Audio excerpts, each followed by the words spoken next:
So as I look behind me, I Yeah, see a beautiful, it's a nice beautiful, sunny, beautiful spring day, which I'm is, saying to is myself, what did Ernie Banks say, Tim? What did Ernie Banks say? something about playing two. Let's play two.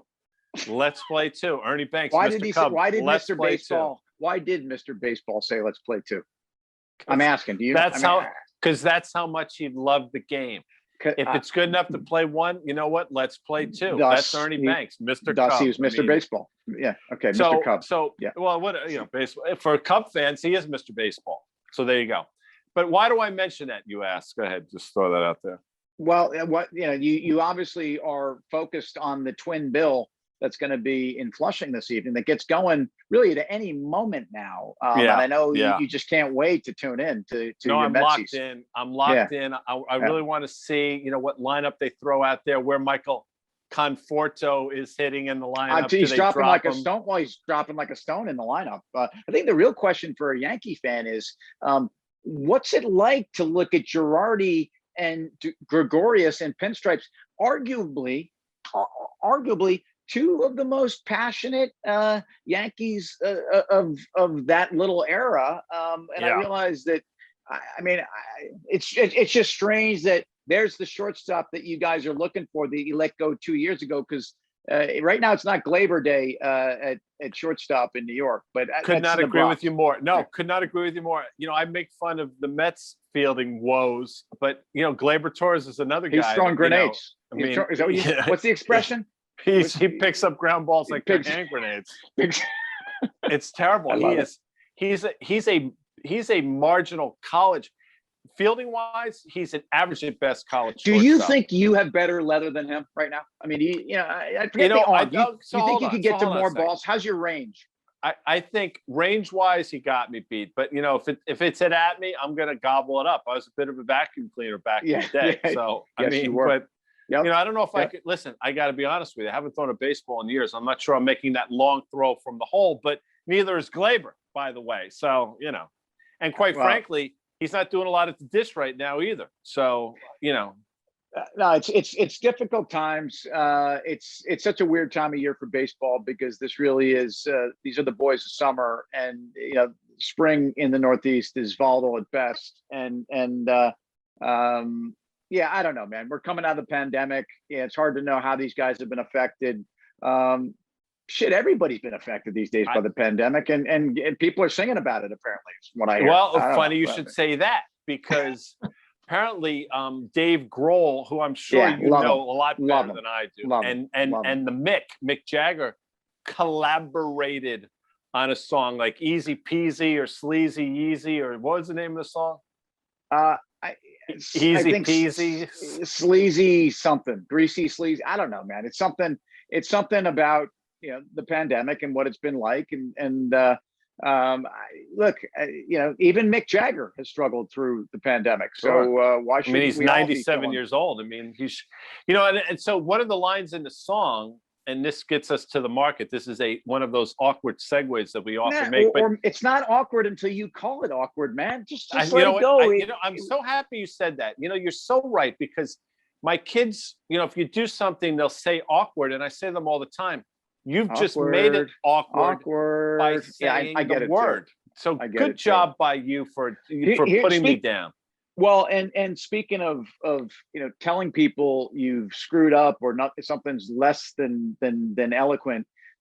This happens in music all the time. It happens in bands I play in. Like a guy will screw up, and then he'll make a funny face and like this kind of and like, dude, nobody knew you fucked up. Keep playing. Just keep playing. Just keep playing, man. That segue was golden, bro. I don't know why here we are. We went from baseball to Mick to Microsoft. So what do you got? Well, I bring up Microsoft because one of the lines in the song is Bill Gates is in my bloodstream. And we talk about Microsoft a lot, but do we talk about it enough? Everybody says Google, the Apple, the Amazon, but is it? You could probably make a very compelling argument that the most important company in the world is Microsoft for a myriad of different reasons. You could, and really, this has only emerged in the last 5 years. And if you look at that chart, that is one of the great charts over the last probably 3.5 years, even.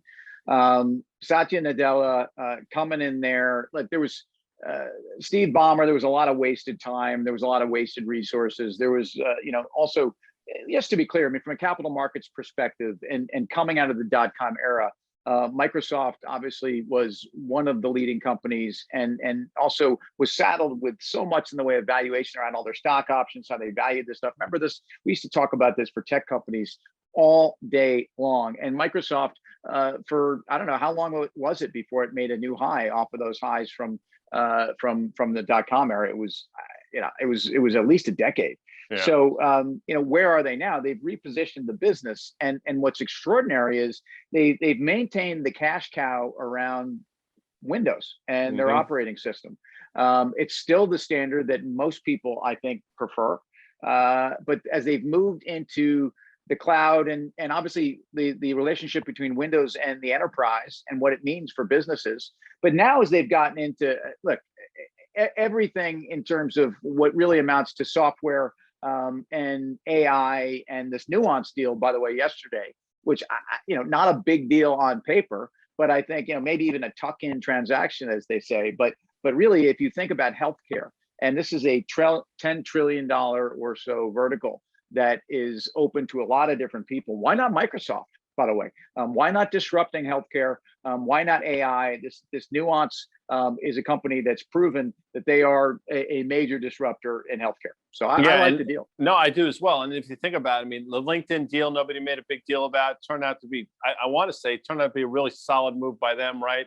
And I think this makes a lot of sense as well. But you mentioned wasted words. What I was going to come back to you with is the fact that Hotel California, great album, right? I mean, I think it's a great album. Yeah. The two shittiest songs on the album are the two big hits off the album: Life in the Fast Lane, which is unlistenable, and Hotel California, which is overplayed. But Wasted Words, I mean, great deep cut off of Hotel California, in my opinion, Tim Seymour. So what, I don't know what you're doing there, buddy, because I don't think I said wasted words. I think I said wasted. I think I said wasted years or something. But wasted words is dude, Wasted Words is the I think the third song off of side one of the Allman Brothers and Sisters album. What are you talking about? Hold on, Hotel California. Hold on. Now I got to go. Wasted Time. Wasted time. That's what you said. Wasted Time. I said Wasted Words. See, Wasted Time. Wasted Time is on Hotel California. I had a girlfriend who sent me a cassette tape with that song on it. What were you not happy about that? Or I was I was like in 10th or 11th. No, I think I was a freshman in college. I think we still used cassettes, barely. But she wasn't happy with me, man. She was, I'm afraid the message she was sending. Wow. Yeah. Wow. Yeah. You didn't love the boy too much. You loved the boy too well. I believe was the line she was accenting, and I was crushed, man. I mean, she was, I clearly had it coming. But, I don't know. Wasted time. I'd Wasted Words. You're right. That's Allman. I don't know. Wasted Time is what you said. Great call by you. By the way, before we get out of here, and I'm concerned about this as well, as you can tell. Yeah. But the Mets are, after this set with the Phillies, they're on their way to Colorado, and I mentioned that because game time temperature for Friday night's contest is apparently going to be like 28 degrees. And, listen, I mean, I worry about our arms in that series.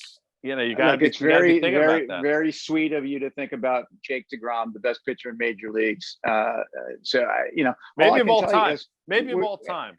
I'm not going to say, although you know what he does have? He is the best daytime ERA of all time. You know that? Jake DeGrom, best daytime ERA of any pitcher ever in the game of Major League Baseball. So with that, buddy, Wasted Words, Life in the Fast Lane, Hotel California, the warm smell of colitas. I'm out of here. See you later.